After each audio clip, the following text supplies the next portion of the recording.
آج ہم نہج البلاغہ کا خطبہ نمبر 28 اس کا مطالعہ کریں گے اور امام علی علیہ السلام کے اس بلیغ کلام کو سمجھنے کی کوشش کریں گے۔ فرمایا وَمِنْ خُطْبَةٍ لَهُ علیہ السلام فی ادبار الدنیا و اقبال الآخرہ والحث علی التزود منها۔ دنیا کے حوالے سے دنیا میں کس طرح رہنا ہے اور یہاں پر آخرت کی اہمیت کیا ہے، دنیا سے بے رغبتی کے حوالے سے امام علی علیہ السلام کی یہ شاندار موعظت ہے کہ اگر اس خطبے کو ہم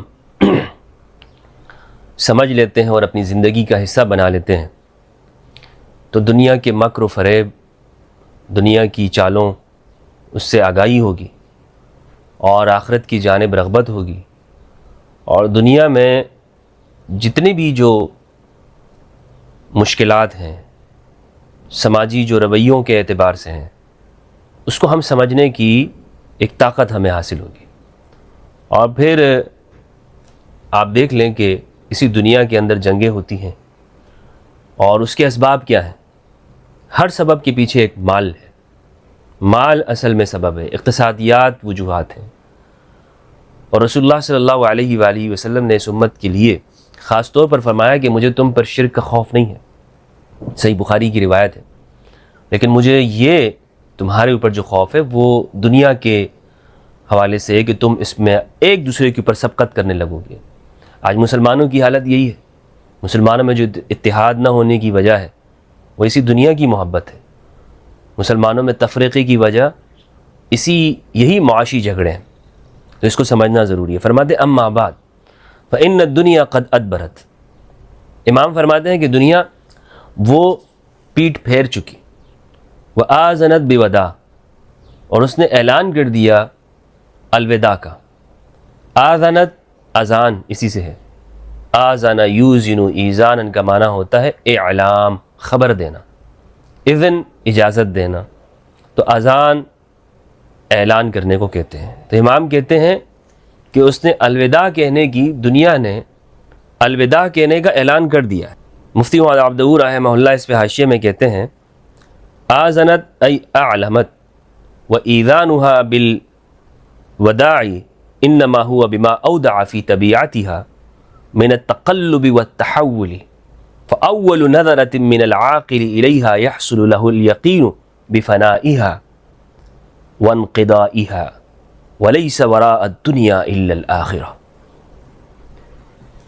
دنیا کی حقیقت اصل میں یہ ہے کہ ایک صاحب بصیرت انسان اگر اس دنیا کی جانب دیکھتا ہے تو اس کو یہ حقیقت معلوم ہوتی ہے کہ یہ دنیا پلٹنے والی ہے اور یہ فنا ہونے والی ہے، اور اس کے بعد سوائے آخرت کی اور کچھ نہیں ہے، کیونکہ اس دنیا کے تغیرات وہ کسی سے مخفی نہیں ہیں، کسی سے مخفی نہیں ہے۔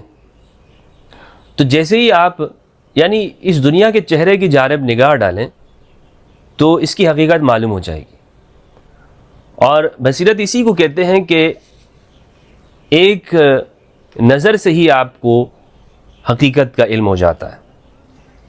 وَإِنَّ الْآخِرَةَ قَدْ أَقْبَلَتْ وَأَشْرَفَتْ بِالطِّلَاعِ، آخرت سامنے آ گئی ہے اور اطلاع کے لیے بالکل اوپر چڑھ گئی ہے، یعنی کسی کو اطلاع دینے کے لیے اصل میں اشرف کا معنی ہوتا ہے کسی پہاڑ پہ چڑھنا، بلندی کے اوپر چڑھنا۔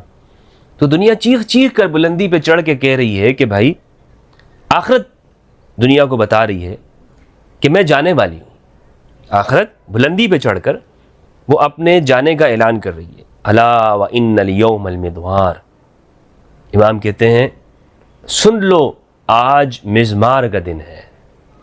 یہ دنیا میں آج جس میں آپ جی رہے ہیں نا، یہ مزمار میں ہے۔ مزمار کیا ہے؟ کسی جانور کو جب مقابلے کے لیے اس کو دوڑانا ہوتا ہے تو اس کے لیے یہ کرتے ہیں کہ پہلے جانور کو خوب کھلاتے ہیں، خوب اس کو کھلایا جاتا ہے، اس کو موٹا اور فربا کیا جاتا ہے، اور اس کے بعد اسے پھر اس کو تیار کرنے کے لیے میدان میں چھوڑا جاتا ہے، اور اس کو اس کی جسم کی جو ساخت اور ہیئت ہے اس اعتبار پہ اس کو لایا جاتا ہے کہ وہ یعنی تھوڑا کمزور ہو۔ کمزور سے مراد یہ ہے کہ اس کے اس فٹنگ کے اندر آ جائے. تو یہ بالکل ایسا ہی ہے کہ جیسے جسم کی کثرت کرنے والے بہت کھاتے پیتے ہیں اور اپنے جو اعضاء ہیں اس کو مضبوط کرنے کے لیے ایک اچھا ہیلدی کھانا کھاتے ہیں, صحت مند کرتے ہیں, پھر اس کے بعد وہ بھرپور وزن اٹھاتے ہیں تو ان کے جسم کی ساخت بہتر ہو جاتی ہے اور ایک نظر آتا ہے یہ, اور فربہی ان سے تھوڑی کم ہوتی ہے. تو امام کہتے ہیں آج مزمار کا دن ہے, یعنی تزمیر الخیول, گھوڑوں کو تیار کرنا, کہ انسان اس دنیا کے اندر اپنے بدن کا بھی خیال رکھے, اپنے جسم کو اس کو صحت مند رکھے. دیکھیں روحانی ترقی کے لیے ضروری نہیں ہے کہ آپ کی بدنی جو طاقت اور صلاحیت ہے وہ کمزور ہو جائے. افسوس کے ساتھ ہمارے ہاں ایک زہد اور تصوف جو معاشرے کے اندر مشہور ہو گیا ہے, اور زاہدانہ قسم کے وعظ جو ہمارے ہاں پھیلائے جاتے ہیں, اس کی بنیاد یہ ہوتی ہے کہ بھائی یہ دنیا بالکل بکواس ہے, اور اس دنیا کے اندر آپ نے بس آپ غریب ہی رہیں, اور آپ کے پاس آپ کی بدن اس طرح بالکل آپ بدنی کیفیت ایسے ہوں کہ ہر صبح بھی آپ ڈاکٹر کے پاس جا رہے ہوں, رات کو بھی آپ ڈاکٹر آپ کو چیک کر رہا ہو, اور دوائیوں کے اوپر آپ گزر بسر کر رہے ہو. یعنی یہ کوئی زہد نہیں ہے. امام کہتے ہیں کہ آپ مزمار کے اندر ہیں, آپ کا بدن بھی مضبوط ہو, آپ کھائیں پئیں اچھا, اور لیکن جو آپ کی جو نظر ہے نا, اس کے بعد آپ کی جو روح ہے وہ بھی طاقتور ہو, آپ کی روح کے اندر بھی یہ صلاحیت موجود ہو, آپ کو تیار گویا کہ آپ تیاری کے اندر ہو, آپ تیاری میں ہو. حالت جنگ میں ایک فوجی کا کام کیا ہوتا ہے؟ کمزور قسم کا, مریل قسم کا کیا فوجی وہ لڑ سکتا ہے؟ نہیں لڑ سکتا. ایک فوجی کی طرح آپ رہیں اس دنیا کے اندر, مزمار کے اندر رہیں, میدان میں رہیں آپ. وغدن السباق, کیونکہ کل آپ نے دوڑنا ہے, کل آپ نے بھاگنا ہے, آگے جانا ہے. والسبقۃ الجنہ, جو آپ کے سامنے ہے وہ جنت ہے. والغایۃ النار, اور آگ سے بچنا آپ کا مقصد ہے. افلا تائب من خطیئتہ قبل منیتہ, کیا موت کے آنے سے پہلے کوئی اپنی خطاؤں سے توبہ کرنے والا نہیں ہے؟ الا عامل لنفسہ قبل یوم بوسہ, کیا اپنی نفس کی تیاری کے لیے کوئی کام کرنے والا قبل یوم بؤسہ, اس کی نا امیدی کے دن سے پہلے. کیا آپ کو پتہ ہے کہ آگے کیا ہونے والا ہے آپ کے ساتھ؟ آپ کو پتہ ہے آپ کے نفس کے بارے میں, اس کے عمل کے بارے میں پوچھا جائے گا, تو اس کے لیے کوئی تیاری کی ہے؟ تو اس کے لیے تیاری کر لو.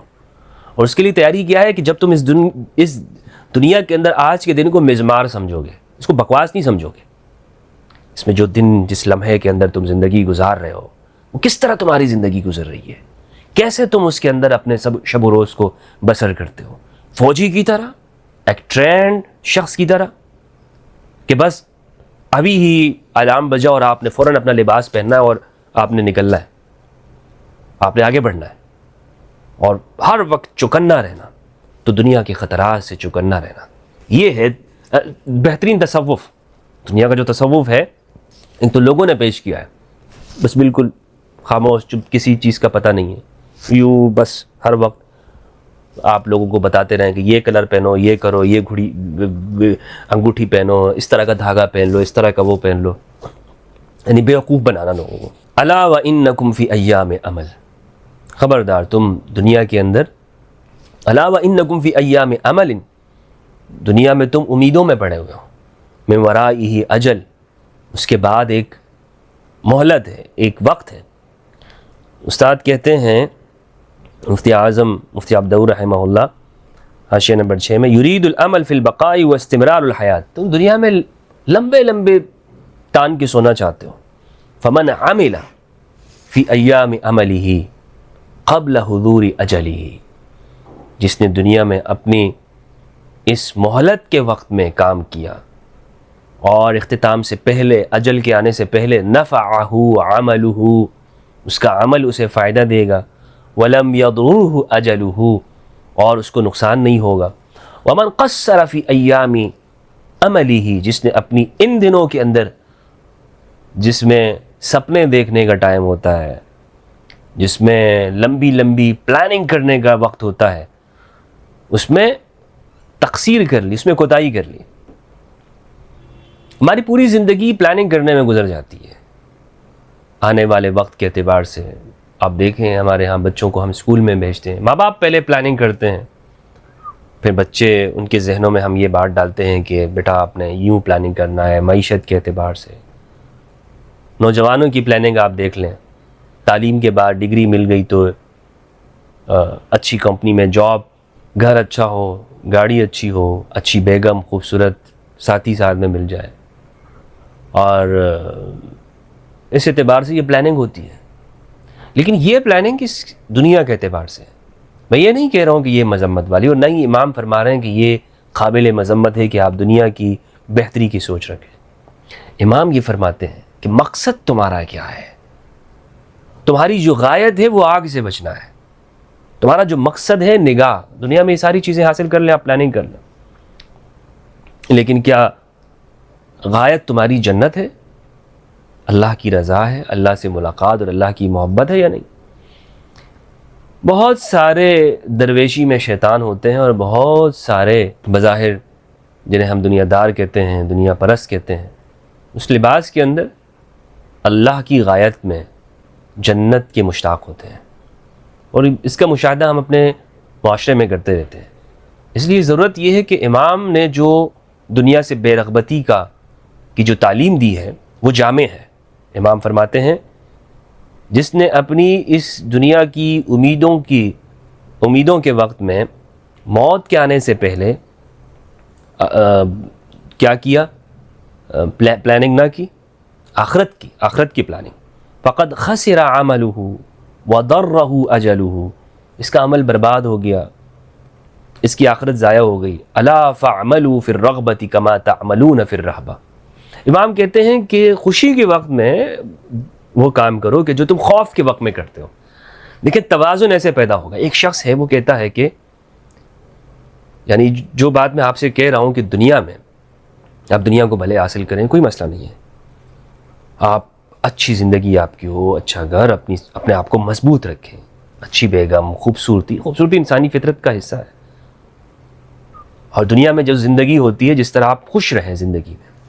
لیکن ایک وہ شخص کے جو اللہ کے قریب ہے اور ایک دنیا پرست ہے، ان دونوں میں فرق کیا ہے؟ امام نے بڑا بہترین معیار ہمارے سامنے پیش کیا۔ امام فرماتے ہیں اس کا معیار یہ ہے کہ آپ جس طرح خوف میں آ جاتے ہیں نا، خوف میں جس حالت میں رہتے ہیں، آپ خوشی میں بھی اس حالت میں ہو، تو تب پتہ چلے گا کہ تم اللہ والے ہو، اللہ سے محبت کرنے والے ہو یا نہیں۔ الا وانی لم ارک الجنۃ نام طالبها۔ امام کہتے ہیں لیکن بات تو یہ ہے کہ عقل مند لوگ بہت کم ہوتے ہیں، اور میں نے نہیں دیکھا مگر یہ کہ جنت کے جو الا وانی لم ارک الجنۃ، میں نے جنت کی طرح نہیں دیکھا، نام طالبها کہ جس کے طلب کرنے والا سو گیا، ولا کالنار نام حاربها، اور نہ ہی جہنم کی طرح کہ جس کا جو اس سے بھاگنے والا تھا وہ سو گیا۔ یعنی دونوں سے لوگ غفلت کر جاتے ہیں، جنت کی طرف آگے بڑھنے میں جانے کے بجائے سو جاتے ہیں، اور جہنم جس سے بھاگنا چاہیے تھا بھاگنے کے بجائے وہیں بیٹھے بیٹھے سو جائے۔ امام فرماتے ہیں ولا کالنار نام حاربها الا وانه من لا ينفعه الحق يضره الباطل، جسے حق فائدہ نہ دے اسے باطل نقصان دیتا ہے۔ ومن لم يستقم بالهدى يجر به الضلال الى الردى، اور جسے ہدایت درست نہ کر سکے اسے دلالت کمزوری کی طرف لے جاتی ہے، گمراہی اسے بربادی کی طرف لے جاتی ہے۔ الا وانکم قد امرتم بالظعن، تمہیں تو کوچ کرنے کا حکم دیا گیا ہے، جاؤ نکلو، تم اس دنیا میں مسافر کی طرح رہو۔ وَدُلِلْتُمْ عَلَى الزَّادِ، اور تمہیں یہ دکھا دیا گیا ہے کہ تمہارا اس دنیا کے اندر جو توشہ ہے وہ کیا ہونا چاہیے، کتنا تم نے جمع کرنا ہے، کتنا تمہارے پاس ہو، کتنا تم رکھ سکتے ہو۔ مسافر کتنا اپنے پاس رکھتا ہے؟